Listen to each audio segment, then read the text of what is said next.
इमरान खान की मैं बात करना चाहूँगी। आपने इमरान खान के साथ एज ए क्रिकेटर भी काम किया, फिर आपने उनको पॉलिटिकल उसमें भी देखा, रोल में भी देखा। तो अगर दोनों इन चीज़ों के रोल्स का कंपैरिजन किया जाए तो आपको क्या लगता है कि इमरान खान किस रोल में ज़्यादा बेहतर थे या बेस्ट थे?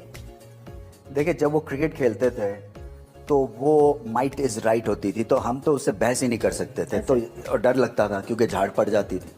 और थपकी भी नहीं दे सकते थे। अब तो आप देखते हैं ना, विकेट लेने के बाद जो करतब करते हैं, कभी इस तरह से और कभी सेलिब्रेशंस में। हम उनको आउट करने के बाद तो पीछे थपका भी नहीं सकते थे, क्योंकि वो कहते थे ये मेरी जॉब है और जो मैंने आउट किया तो कोई बड़ी बात नहीं है।